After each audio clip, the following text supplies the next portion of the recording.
আহ, আমরা চারজন বন্ধু সবসময় গলায় গলায় থাকি। আমাদের মধ্যে কি মহব্বত, তাই না দোস্তরা? হকাও না কে? হা হা হা, ঠিক।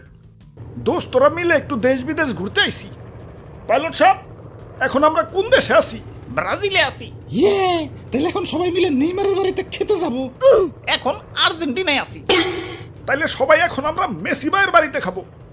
এখন পর্তুগালে আছি। তাইলে সবাই এখন রোনালদো ভাইয়ের বাসায় যাব। হা হা, ভাবিরে অনেক দিন ধরে দেখি না। ভাই এখন ফ্রান্সে আছি।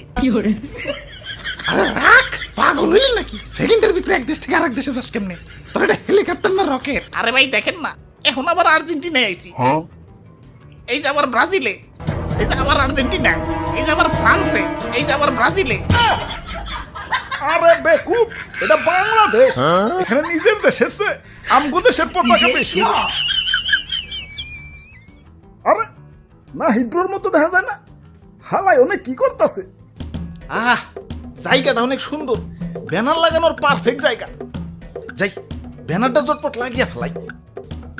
আশেপাশে ব্রাজিল সাপোর্টার নাই তো? ওরে বাপুরে, ইয়া রাখো। এই জায়গা আজকে সকালেই ঠিক করে থুয়ে গেছি। ব্রাজিলের ব্যানার লাগামো দেখে। ইয়া তুমি কোন বড় দিনে আর্জেন্টিনার ব্যানার লাগাইতেছ? আরে দাদু, ঠিক করে থুয়ে গেল হইব। ব্যানার তো আর লাগাও নাই। আমি ব্যানার নিয়ে সবার আগে আছি, তাই আমি লাগাবো। ইয়া খালি তো ঠিক করে থুয়ে যাই নাই। ইয়া সিট ওরাই খেয়ে গেছি। তুই যে দেখো।